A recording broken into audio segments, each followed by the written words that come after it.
Hello বন্ধুরা, আজ আমরা জানব একটা নেগেটিভ থট আমাদের মাইন্ডে কিভাবে নিউরো প্যাটার্ন তৈরি করে। ধরে নাও এটা আমাদের কনসিয়াস মাইন্ড। আমরা যা কিছু দেখি, বর্তমানে যা কিছু করি বা ভাবি, সেগুলো আমরা কনসিয়াস মাইন্ড দ্বারাই করি।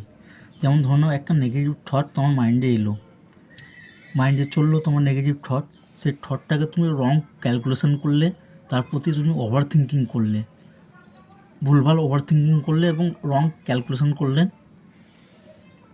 সেই নেগেটিভ থটটা তুমি বারবার যখন মাইন্ডকে বলবে বা বারবার ওভার থিঙ্কিং করবে, তখন তোমার সাবকনশিয়াস মাইন্ডে সেটা অভ্যাসে পরিণত হবে এবং তার ফলে একটা স্ট্রং নিউরো প্যাটার্ন তৈরি হবে।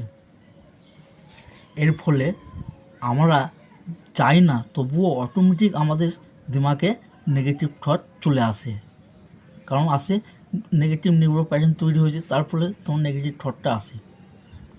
এর থেকে নেগেটিভ থটটা যখন অটোমেটিক আসে, তখন সিমটমসগুলো যেমন দেখা যায়, যেমন বুক ধড়ফড় করা, হার্টবিট বেড়ে যাওয়া, হাত পা কাঁপা, পেটে গ্যাস, গলা বুক জ্বালা, মাথা ভার হওয়া, মাথা ঘোরা ইত্যাদি।